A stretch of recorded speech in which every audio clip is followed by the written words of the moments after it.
Welcome back. Well, after Mehul Choksi, one of India's most wanted economic offenders, was arrested in Belgium, Group Editor-in-Chief Navika Kumar spoke to whistleblowers who defied all the odds and alerted the agencies when the alleged scam came to light. In the panel, the lawyer of Mehul Choksi was also present, who has vowed to defend Choksi like a rock, asserting that charges against him are mere allegations. Listen in to this fiery face-off. Mr. Vijay Agarwal, Mehul Choksi caught, and we have a confirmation coming straight from the authorities in Belgium that this is a result of a Prime Minister personally pushing the agenda and the extradition request for which this arrest has been made. Should we call this end game for Choksi? No, I would say I would not know that this arrest is the result of what, but it is not an end game. The game has just begun. So it is the first step, and a step that agencies have been successful and they've taken their first step. So this arrest, undoubtedly, it's a success for the Indian agencies, and they have got the first step right, and they have been able to arrest get my client arrested. And after that, the procedure is that we'll be filing an appeal shortly. And Navika, your homework is 100% correct.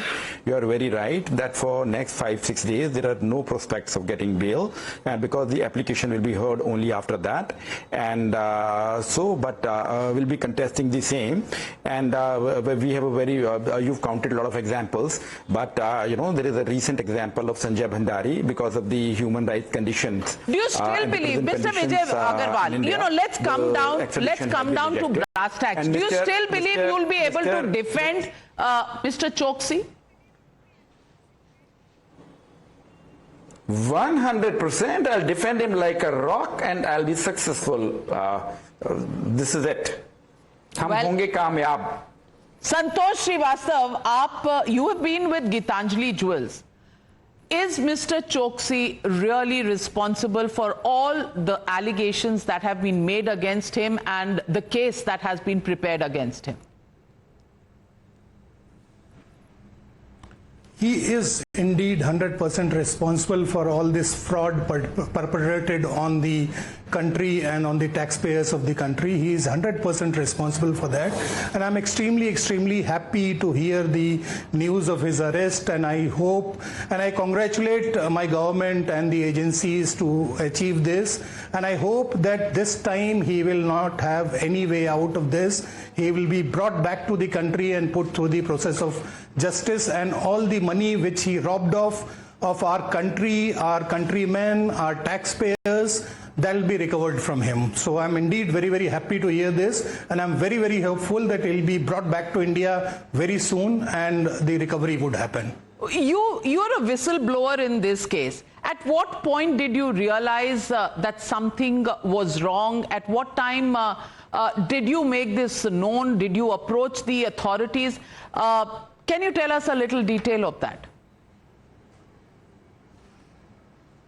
So it was around mid of 2013 when I noticed certain anomalies on the balance sheet, and then I confronted him. I said that why the balance sheet shows different inventories and different things on the paper and on ground, since I am operating the retail network of India, I see different things.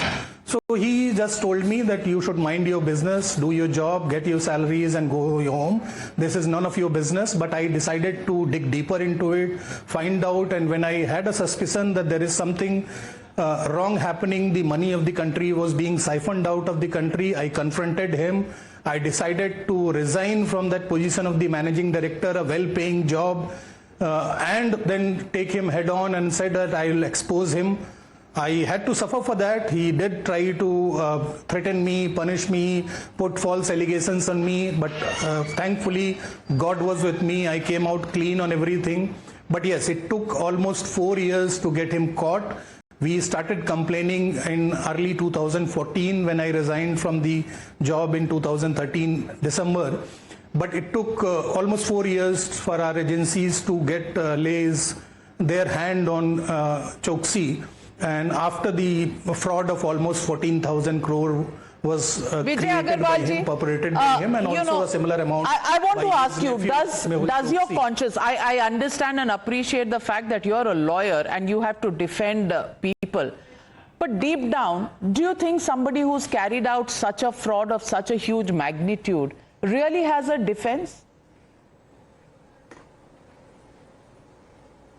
That is what it was said when the 2G case was being covered. It was said we don't have a defense and we came out clean. I fought the case for 7 years. And in Sushant Singh Rajput there was a lot of hoopla. In Beaufort there was a lot of hoopla. In Arushi Talwar there was a lot of hoopla. So it is only allegations, Navika, at this moment. My client is an accused, he is not a convict, he is a muljim, he is not a mujrim. He has a right to defend his own self, and the Indian law presumes everyone to be innocent till he is adjudged guilty, and we have a right to defend.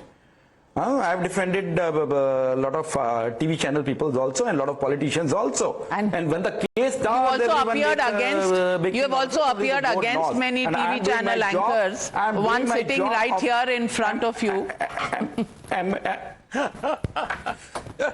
Sorry, I could not follow. I said you have appeared for I could not follow. What did you say? I said you have appeared for journalists and also against some journalists and anchors of TV channels, one sitting right before you. Yes, so that's my job, I don't look at it. So you do, in Gita they say, Arjun Shastra uthao, to Arjun ko to apna kartavya pura karna hai. Chaliye. So Arjun apna kartavya pura karta hai. So this is it. So that is why I say that, I have to defend my clients dispassionately without bothering. So this is it. I look at the case and I defend my client, and of course he has a defense. I believe in his case, and and please see, that is why he got the relief from Interpol, and he has not been declared fugitive till date. I mean, Nirav Modi has been declared fugitive. Vijay Mallya was declared fugitive. My client Mehul Choksi has not been declared fugitive because when he left India there was no case on him, and Bombay police has given him a that time Bombay police had given him a clearance. Well, to go to New York. Bombay police has given clearance to a lot of people, but Anand Ranganathan, he is not, Choksi is not a fugitive.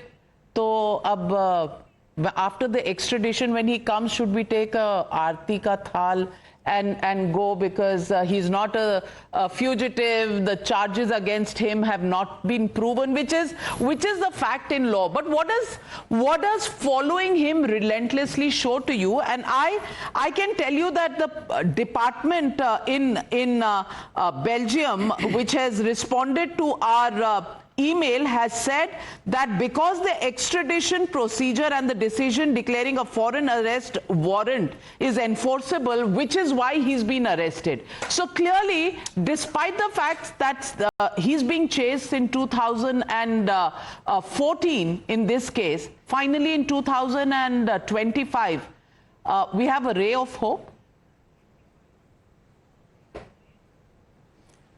Navika, first of all, this is the first instance I'm hearing that a man is on the run continuously for years and is being called he's not a fugitive. What next? हाथ में बल्ला होगा, कहेंगे भाई बल्लेबाज नहीं है, या साड़ी पहनी है, कहीं लेडी नहीं है. Well, that has changed a little bit. No, but the fact of the matter remains, Navika, that you have a direct line with Modi, the good Modi, our PM Modi, not the other Modi. उनसे please कहिए थोड़ा space out करें extradition. Congress के phone आ रहे हैं, बहुत चिंता में है. अभी राणा के एक्सट्रेडिशन में पता नहीं क्या क्या निकलेगा, अब इनके एक्सट्रेडिशन के बाद क्या क्या निकलेगा. The fact of the matter is, and I do respect what the lawyer Mr. Agarwal has said, yes, he's absolutely within his rights, and it is a fact that a man is innocent until proclaimed guilty, and of course a lawyer is a prerequisite. But the fact of the matter is, when you are saying extradition should not happen on health grounds, what next?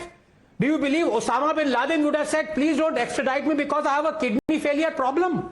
This guy is allegedly a white-collar terrorist. He is a man who destroyed countless lives, the health of thousands of people. God knows how many people became bankrupt, committed suicide, scammed Indians, and the Indian government of 14,000 crores. उसकी health की आपको चिंता है, जिनको scam किया उसकी नहीं है. And he managed to salute us with a two-finger salute and escape. But here is the thing. He might be brought back. But have we learned the lesson from this shameful episode? The truth is, Navika, no one, not the Congress, not our banks and institutions, no one emerges out of this like a Cadillac from a car wash. Let me explain in a minute. First, the Congress. Well, we now know that the Congress loves at least one Modi, Nirav Modi. The genesis of the scam was the free pass and free passbook given to Nirav and Mehul Choksi by the banks under the control of the UPA. इसमें मोदी और NDA का कोई role नहीं है. Despite objections raised by bank officers like Dinesh Dubey. Then there is the Congress leader, a retired judge, if you remember, no less, who recently defended the scam accused in court. The Congress preamble probably consists of a single line, which is that if on an off chance you can't commit a scam, at least defend the person who committed it. And then there is BJP spokesperson Shehzad Poonawala's emphatic assertion, if you remember, on your show, swearing on the Holy Quran that Rahul Gandhi met Nirav Modi at his cocktail party at Imperial Hotel while loans were being given wrongly to Mehul Choksi and Nirav Modi in September 2013. Now to the banks. Navika, 13,000 crores were siphoned off by crooks, and that one more reason why all the PSU banks must be privatized and brought to book. There have been for decades the fountainhead of big ticket corruption. Don't forget that the IT department red flagged him a year before Choksi escaped. And even if you leave that aside for a moment, remember Hari Prasad ji, who is there on the panel, congratulations to him. He informed the PMO of this unfolding scam. Nothing happened. He informed the ED, CBI, SEBI, even Ministry of Corporate Affairs. Phone lines didn't work very well at that time when the Congress government was in power. But Anand Ranganathan, I need to also tell you that probably the Congress government at that time thought diamonds are forever, not politics. So they stuck to the diamonds and not the politics of it. Just on a lighter note, but let me ask Hari Prasad SV on the show. Hari Prasad ji, I want to know the trials and tribulations that you went through. When you contacted the PMO at that time, when you contacted the Enforcement Directorate at that time, I mean, people want to hear from you. What were you told? Was there any action that was taken? And why? Well, I didn't put PMO at the first instance only. I went to Bangalore police, filed a case against Mehul Choksi, and he got an arrest warrant from Bangalore court. And then he defended in the different court, but arrest could not be taken place because he went and met the commissioner then that time. I don't know the reasons who are not properly explained. Then the case was transferred to CID Department of Bangalore. They also did investigation. The investigation quite took a little bit of time. So for reasons I'm not very aware of it. Then when things were going on like this, not getting the justice, when I realized that this person is going to leave the country, then I approached ED because we have found out some anomalies in his balance sheets and bank loans, huge bank loans, and non-payment of taxes for years, still trying to get IPO for Nakshatra Diamonds. It is not normal. If you are not paying the taxes, if you are having so much of anomalies in the balance sheets, the approval for getting an IPO would be very difficult, but still he was getting an approval from IPO for Nakshatra Diamonds. So when I see all these things, I thought maybe we should inform the correct agencies to take necessary action. We did. I did go to SEBI. I given the evidence that this should not be allowed. Then I went to SEBI and I went to ED, showing some anomalies that possibility of siphoning out is happening from his books. And then nothing has happened. They said, yes, we'll take action, but nothing was happening. Finally, I have written a letter to PMO stating all the facts, saying that, sir, this could be another new scam, like what we have seen in Satyam case and other cases. So if necessary, if corrective action is taken in time, it could be avoided. Did the Prime Minister's office respond to you? Frankly, no. Well, there you have it. The Manmohan Singh office did not respond. Siphoning of money, looting of India, not of great consequence to the Congress government in those times. What does that tell you? Is it the willpower of the Modi government that these fugitives now coming back? That's the big question.